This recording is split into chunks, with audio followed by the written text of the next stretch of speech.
আসসালামু আলাইকুম। প্রতিদিনের মতো আজকেও টসলাইটের নতুন ভিডিওতে আপনাদেরকে স্বাগতম জানাচ্ছি।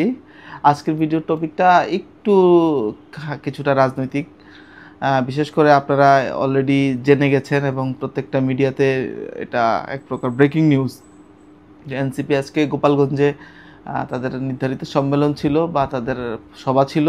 এখানে হচ্ছে আওয়ামীপন্থী যে তাদের সমর্থক গোষ্ঠী আছে সরাসরি সেখানে হামলা করে এবং এখন পর্যন্ত সেখানে উত্তেজনা চলছে। এটা নিয়ে আমি একটু সামান্য আলোচনা করব, এটা কিভাবে ঘটলো। দেখেন, গত বছর জুলাই মাসে আন্দোলন শুরু হয়েছিল আওয়ামী লীগ সরকারের বিরুদ্ধে। তৎকালীন শেখ হাসিনা প্রধানমন্ত্রী ছিলেন এবং ছাত্রদের আন্দোলন এক পর্যায়ে গণবিস্ফোরণের রূপ নেয় এবং শেষ পর্যন্ত হচ্ছে আমরা 5ই আগস্ট যে গণ অভ্যুত্থান পাই এবং গণ অভ্যুত্থানের মাধ্যমে পূর্বের রিজিউম চেঞ্জ হয়। পূর্বের রিজিউম চলে যায়, কিন্তু এই যে বর্তমান সরকার ক্ষমতা নিয়েছে ঠিক আছে, কিন্তু তাদের যে লেসপেন্সার বা তাদের যেই অঙ্গ সংগঠন আছে তারা কিন্তু চুপচাপ রয়েছে এবং এটা কিন্তু কি বলে গোপনে তারা সক্রিয় এবং দেশের বাইরে থেকে বড় নেতাকর্মীরা তাদেরকে ইশারা দিচ্ছে, নিচ থেকে হচ্ছে তারা মাঠে এগুলো ইমপ্লিমেন্টের চেষ্টা করে। তো এই পরিস্থিতিতে যেহেতু জুলাইয়ের 1 বছর হলো, এই যে জুলাই বিপ্লব বলি, জুলাই বিপ্লবের 1 বছর উপলক্ষে এনসিপি যেই নেতাকর্মীরা আছে যারা গণঅভ্যুত্থানের নায়ক ছিল গতবার, আমরা বলতে পারি গত বছর এই সময়গুলোতে যারা জীবন বাজি রেখে এই তৎকালীন যেই স্বৈরাচার সরকারের বিরুদ্ধে আন্দোলন করেছে এবং সফলতা এবং বিজয় অর্জন করেছে, তারা সারা দেশব্যাপী তাদের পদযাত্রা কর্মসূচি দেয়। তারই ধারাবাহিকতায় আজকে গোপালগঞ্জে কর্মসূচি হওয়ার কথা এবং গোপালগঞ্জে কর্মসূচি কেন্দ্র করে আগে থেকেই আওয়ামীরা প্রতিরোধের ঘোষণা দেয় এবং সকালবেলা একটা পুলিশের গাড়িতে চোরাঙ্গীর মোড়ে হামলা করে সেখানে তারা রাস্তাঘাটে ব্যারিকেড দেয়। স্থানীয় যেই লাঠি সোঁটা, তারপরে ককটেল বিস্ফোরণ যাবতীয় এবং রামদা, এই চাপাতি এসব নিয়ে তারা রাস্তা অবরোধ করে এবং গাড়িতে আগুন দেয়। 4জন পুলিশ আহত হয় এবং বাকিরা পালিয়ে জীবন রক্ষা করে।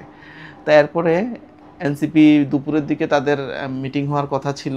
ঠিক সভাস্থলে এনসিপির মূল নেতাকর্মীরা যাওয়ার আগ মুহূর্তে তারা পিছন থেকে হামলা শুরু করে এই ব্রিজের কোণা থেকে বহন নিয়ে আসে ছাত্রলীগের বা আওয়ামী লীগের স্লোগান দিতে দিতে এবং পিছন থেকে প্রায় 150 জন কর্মী একদম সরাসরি হামলা করে।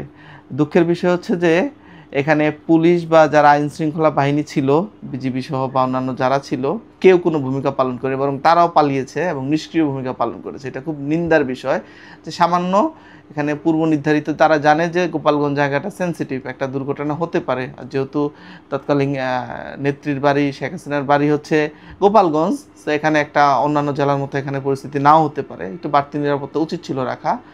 তো এই যে এখানে পুলিশ পুরোপুরি, আইনশৃঙ্খলা বাহিনী পুরোপুরি ব্যর্থ এবং পরবর্তীতে দেখা গিয়েছে যে এনসিপির নেতাকর্মীরা, কেন্দ্রীয় নেতাকর্মীরা সেখানে যায়, গিয়ে দেখেন তাদের অবস্থা, তারাও স্লোগানে মুখরিত করে তোলে।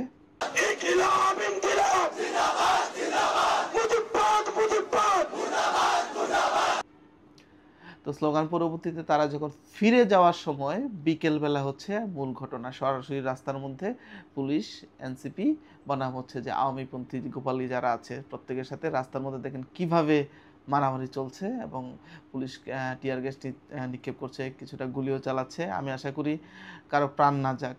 তবে রাজনৈতিকভাবে একটা বিষয় যে গায়ের জোরে তো আসলে ক্ষমতায় থাকা যায় না, ভোটের মাধ্যমে ক্ষমতায় আসতে হবে। আওয়ামী লীগের একটা পতন হয়েছে, পুরা দেশের মানুষ চেয়েছে জন্য। এখন এনসিপিকে বা আংশিক কাউকে আক্রমণ করে তো আসলে কেউ ক্ষমতায় আসতে পারবে না।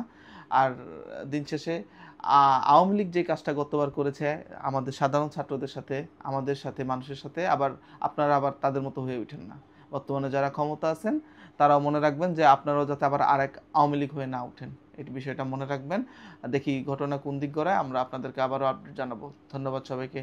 আসসালামু আলাইকুম। টসলাইটের সাথে থাকবেন এবং যারা আমাদের ইউটিউব পেজ ফলো করছেন অবশ্যই নতুন যারা সাবস্ক্রাইব করতে ভুলবেন না।